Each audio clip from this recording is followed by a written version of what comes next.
Hi, it's Penny Black and Jill Foster here for your next PB&J card class.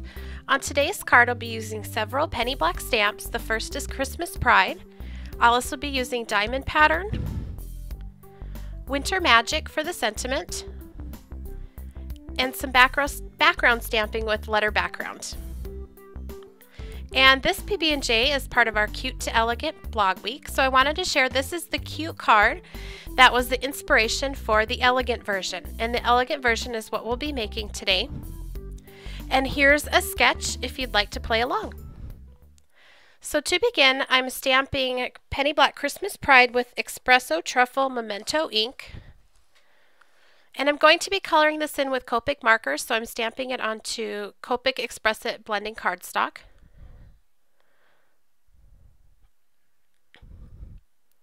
And I'm going to stamp this several times. So to begin, I'm going to start with my darkest of 3 colors, and I'll list the exact colors used at the end of the video. And I feathered on the darkest and now the medium color. And use a feathering stroke like a sweeping motion with your marker. And now the lightest color. And when I have a large stamp to color such as this, I like to go from dark to light just to save on my ink. So I'll continue to color in the rest of that flower, and I'm also going to do these smaller petals here with a combination of yellows. So with the same process, dark to medium to light.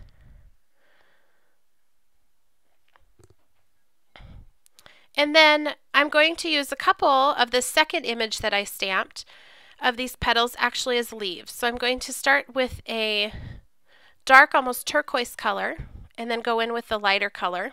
Then I wanted to make this just a little bit more green, but before I do that here, I am adding just a little bit more of that dark color to pull it out because a lot of this will be covered. And then to make it a little bit more of a green tone, I colored over that with a light green marker that had a little bit less turquoise. You'll see that here, how that just changes that a little bit. And again, I'll list all those colors at the end of the video. So I cut those out and set them to the side. I'm going to work on my background now. So this is an anti-static bag, and I'm just running that across white cardstock.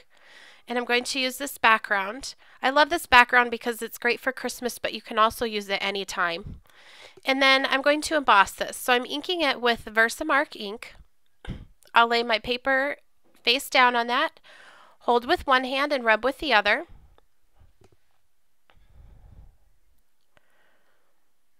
And then I'll sprinkle that with white embossing powder, or you could use clear since this is on white cardstock.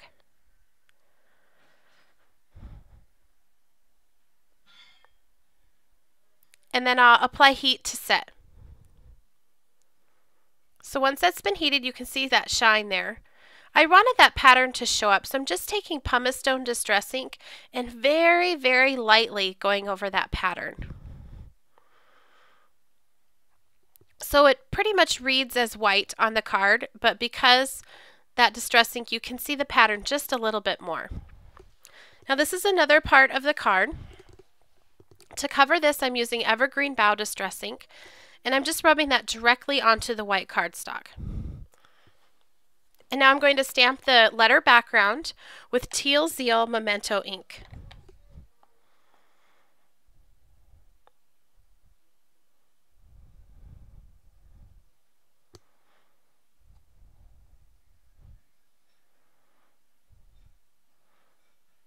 And then I just want to make sure that's completely dry before I add a little bit more distress ink. This is peeled paint. So kind of like I colored that leaf, I wanted to just put a light touch of green over the top so that they matched. So this is the very back of the card. Of course, I'll mount this all onto a note card when I'm done. But I'm using Wild Honey distress ink, and again, going directly from the ink pad onto the paper. I just really like that textured look. Now to apply gathered twigs around the outer edge, I am using the ink applicator tool and a foam pad, and just dabbing that around the edge of the card. So now I'm ready to assemble.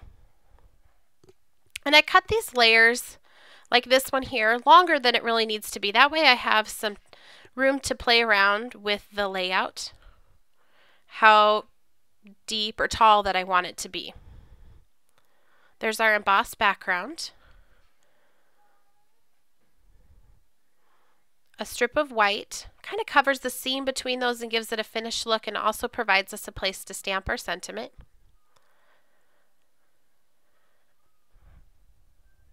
And then I just want to ink that edge.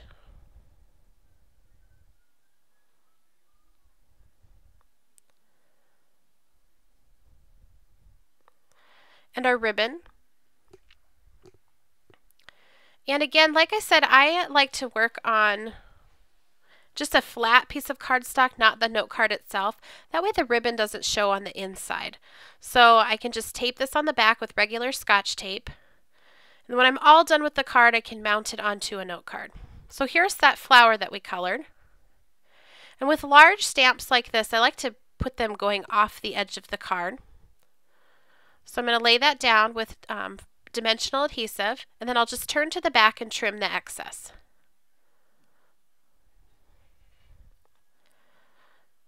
Those are the petals that I colored like leaves, and I'm just going to put a little bit of adhesive on the back and slide those in.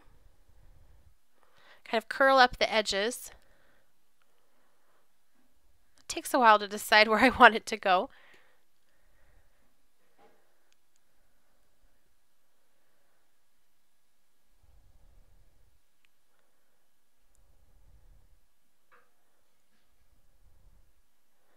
And I needed just a little bit more room to stick that in underneath there so it didn't run into those dots, so I just trimmed that off. And all I did was add a pearl, stamped the sentiment, and tied some twine around that ribbon.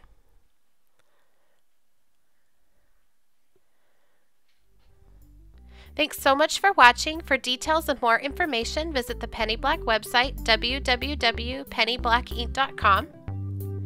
And here's a list of all the supplies used.